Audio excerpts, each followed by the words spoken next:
كل اللي هحكيه النهارده بدأ بضغطة واحدة على موقع ما كانش المفروض ادخله.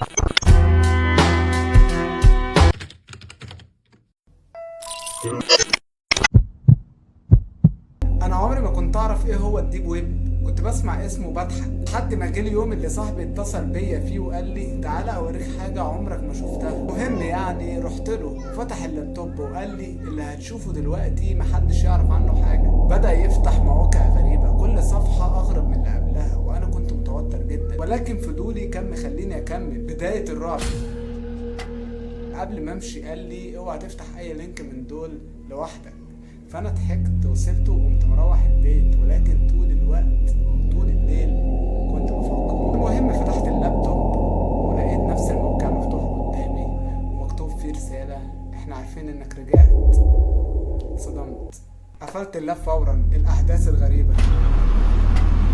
ومن اليوم دوت بدأت حاجات غريبة تحصل. كل يوم الاقي رسالة جديدة فيها تفاصيل غريبة ومرعبة محدش يعرفها غيري. صورة باب بيتي، صورة عربيتي، حتى صورة بنتي وهي راجعة من المدرسة. بدأت أحس إن في حد فعلا بيراقبني. مراتي كانت بتقول لي أنت اتغيرت، بقيت عصبي، ما بتنامش، حتى كل شوية تبص من الشباك. تصاعد. اتصلت بصاحبي قال لي امسح كل حاجة وما تدخلهاش تاني، لكن كان فات الأوان. قفلت اللاب ألاقي رسالة جات لي على الموبايل. قفلت الموبايل ألاقي ورقة محذوفة قدام باب البيت. النهاية.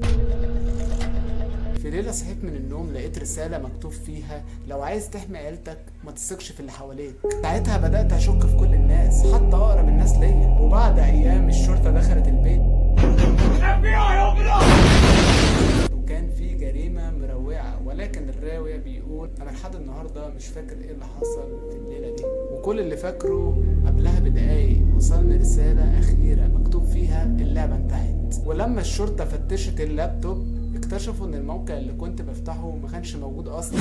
وبكده يا حب تكون قصتنا انتهت. ما تنساش اللايك، الاشتراك في القناه وتفعيل الجرس. تقول لي ايه رايك في الطعم الجديد الجامد اللي مفيش منه ولا بص فين يا مفيش منه اتنين. ده خلصانه. اشوفكم في فيديو في اقرب وقت. احسن ناس في الدنيا، والسلام عليكم.